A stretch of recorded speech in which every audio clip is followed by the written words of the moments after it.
এবং ছাড়ার সাথে সাথে দেখছেন নটটি ডাকাডাকি শুরু করে দিয়েছে, অর্থাৎ নটটি জোড়া নেওয়ার জন্য পাগল হয়ে। আসসালামু আলাইকুম ভিউয়ার্স, কেমন আছেন? আশা করি সকলেই ভালো আছেন। আমি আবারও ফিরে এসেছি আরও একটি নতুন ভিডিওতে। আজকের ভিডিও টপিক হলো কবুতর কিভাবে জোড়া দেবেন। অনেক নতুন কবুতর পালক আছেন যারা কবুতর জোড়া দিতে গিয়ে অনেক সমস্যার সম্মুখীন হচ্ছেন। অনেকেই যে ভুলটা করেন, বাজার থেকে নরমাদি আলাদা আলাদা কিনে এনে সরাসরি জোড়া দেওয়ার চেষ্টা করেন। এতে কবুতর জোড়া তো নেয়ই না, বরং প্রচুর মারামারি করে এবং একটি আরেকটিকে খাবার খেতে দেয় না। এতে কবুতর দুর্বল হয়ে যায়। যেভাবে এই সমস্যাগুলো থেকে আপনারা রেহাই পাবেন এবং যেভাবে একটি সঠিক নিয়মে আপনারা কবুতর জোড়া দিতে পারবেন, তা এই ভিডিওটির মাধ্যমে আপনাদের মাঝে তুলে ধরছি। আশা করি পুরো ভিডিওটি না টেনে দেখবেন এবং খুব সহজেই কবুতর জোড়া দিতে পারবেন ইনশাআল্লাহ। চলুন ভিডিও শুরু করা যাক। কবুতর জোড়া দেওয়ার ফার্স্ট স্টেপ হচ্ছে নর এবং মাদি সিলেক্ট করা। এখানে দেখতে পাচ্ছেন আমি একটা নর এবং এর উপরের খোপে আমি একটা মাদি সিলেক্ট করছি। তো প্রথমে আপনাকে নর এবং মাদি সিলেক্ট করে নিতে হবে। এদেরকে 1 সপ্তাহ বা 2 সপ্তাহের জন্য আলাদা একটা খাঁচায় রাখতে হবে, অর্থাৎ একে অপরকে যেন না দেখতে পারে। আপনারা দেখতে পাচ্ছেন উপরে আমি মাদিটা রেখেছি, নিচে আমি নরটা রেখেছি, কেউ কাউকে দেখতে পারছে না।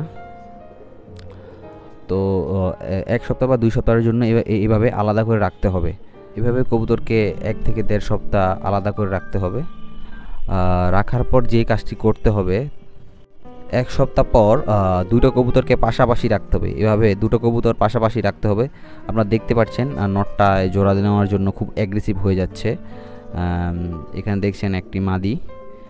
পাশাপাশি 2 দিনের জন্য এভাবে পাশাপাশি কবুতর রেখে দেবেন, কারণ এতে করে হবে কি, আপনার কবুতরটি জোড়া খুব দ্রুত জোড়া নিয়ে নেবে।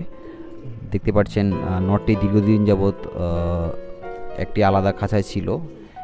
2 দিন নরের পাশাপাশি খাঁচায় মাদিটিকে রাখার পর এখন আমি মাদিটিকে নরের খাঁচায় ছেড়ে দিলাম এবং ছাড়ার সাথে সাথে দেখছেন নটটি ডাকাডাকি শুরু করে দিয়েছে, অর্থাৎ নটটি জোড়া নেওয়ার জন্য পাগল হয়ে গেছে। অন্যদিকে মাদি কোনো প্রকার মারামারি করছে না, অর্থাৎ এটা একটা ভালো সাইন, জোড়া নেওয়ার সাইন। আশা করি খুব জলদি কবুতরটি জোড়া নিয়ে নেবে। এখন দেখতে পাচ্ছেন মাদিটি ব্রিডিংয়ে ইন্টারেস্টেড, অর্থাৎ নরের সাথে মাদিটি অলরেডি জোড়া নিয়ে ফেলেছে। এবং আপনারা দেখতে পাচ্ছেন মাদিটি কোনো প্রকার মারামারি ছাড়াই এবং খুব দ্রুত সময়ের মধ্যে নরের সাথে জোড়া নিয়ে ফেলেছে এবং উভয়ই ব্রিডিংয়ের জন্য প্রিপারেশন নিচ্ছে। দুটোকে পাশাপাশি খাঁচায় রাখার কারণে খুব সহজেই কবুতর দুটো জোড়া নিয়ে ফেলেছে, কোনো প্রকার সমস্যা ছাড়াই, কোনো প্রকার মারামারি ছাড়াই। আজকের ভিডিও এই পর্যন্ত। আশা করি আমি আপনাদের বোঝাতে সক্ষম হয়েছি কিভাবে 2টি কবুতর জোড়া দেবেন এবং কোনো প্রকার মারামারি এবং সমস্যা ছাড়াই 2টি কবুতরকে জোড়া দেবেন। এই সম্পর্কে আরও কিছু জানার থাকলে অবশ্যই কমেন্ট করে জানাবেন এবং অবশ্যই সাবস্ক্রাইব করে আমাদের চ্যানেলের পাশে থাকবেন। ধন্যবাদ। আসসালামু আলাইকুম।